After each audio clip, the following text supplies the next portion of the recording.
To begin my reflection on our MOOC, or mini online open course assignment, I wanted to first mention my specific contributions to the assignment. Firstly, I created lesson ideas and activities for Acts 1 and 2 of Macbeth. Secondly, I proposed the idea for the narrative arc recurring assignment. From my own experience going to high school in Ontario, I have always noticed that there was a recurring assignment for the English courses I took. This recurring assignment was known as the Independent Study Unit, or ISU. From my own experience, I found that a recurring assignment like an ISU helps students to become more independent learners and helps them foster an appreciation for lifelong learning, considering that students are taking long-term responsibility to complete the ISU.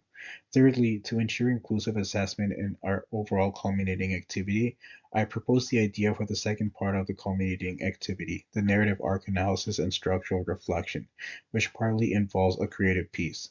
And finally, I suggested that we connect our MOOC assignment to curriculum expectations for grade 12 university preparation English, because I believe that as educators, we must ensure that the lessons we teach our students have some form of connection to the Ontario curriculum.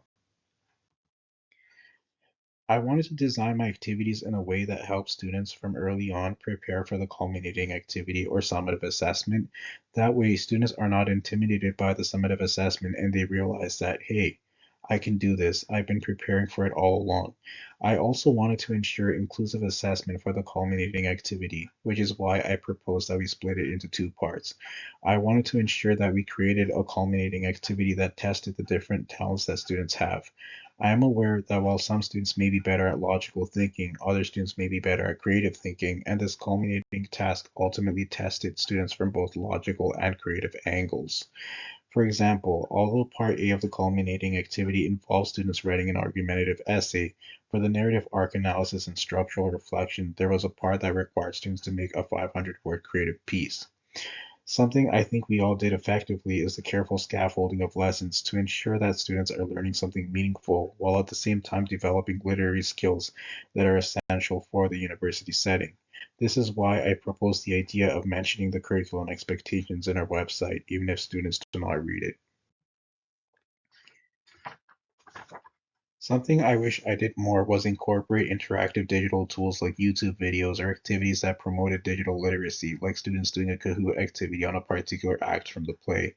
This is something I would like to do more next time. I would also like to incorporate a more dramatic aspect into the reading of Macbeth. I would invite students to dramatically perform a particular scene from the play and use Gen Z language in their performances.